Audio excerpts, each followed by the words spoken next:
एक दिन राजा ने अपने मंत्री से पूछा, पाप का मूल क्या है? मंत्री ने उत्तर दिए, लेकिन राजा संतुष्ट नहीं हुए। राजा ने कहा, मैं तुम्हें सही उत्तर खोजने के लिए 1 महीने का समय देता हूं, और यदि तुम समय के भीतर उत्तर नहीं ढूंढ पाए तो तुम्हें अपना मंत्री पद छोड़ना होगा। यह सुनकर मंत्री परेशान हो गया और उत्तर खोजने के लिए गांव-गांव भटकने लगा। जब वह जंगल में पहुंचा तो उसे एक आदमी दिखाई दिया। मिलने के बाद मंत्री ने राजा का प्रश्न उसके सामने दोहराया और उत्तर मांगा। यह सुनकर आदमी बोला, मैं एक डाकू हूं जो राजा के सिपाहियों के डर से यहां छिपा हुआ हूं। मैं आपके प्रश्न का उत्तर दे सकता हूं, लेकिन इसके लिए आपको मेरा एक काम करना होगा। मंत्री ने सोचा कि जो भी काम है वह कर सकता है, अगर उसे जवाब मिल जाए और उसकी नौकरी बच जाए। मंत्री जी सहमत हुए।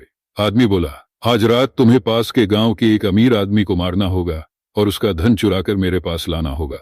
अगर तुम ऐसा करने में सफल हो गए तो मैं तुम्हें राजा के सवाल का जवाब बता दूंगा। मंत्री जी ने सोचा और कुछ देर सोचने के बाद अपनी नौकरी बचाने के लिए हताश होकर उन्होंने सहमति दे दी। उनकी बात से सहमत होकर मंत्री जी जाने वाले थे। उस समय आदमी ने कहा, एक बार फिर सोचो, हत्या और चोरी करना पाप है? मंत्री ने कहा, मेरे पास ज्यादा समय नहीं बचा है और मैं किसी भी कीमत पर अपनी कुर्सी बचाना चाहता हूं। इसके लिए मैं कोई भी पाप करने को तैयार हूं। यही सुनकर आदमी बोला, यही तुम्हारे प्रश्न का उत्तर है। लालच पाप की जड़ है। लालच पाप की जड़ है। इसी प्रकार की कहानियों के लिए हमें सब्सक्राइब करें। धन्यवाद।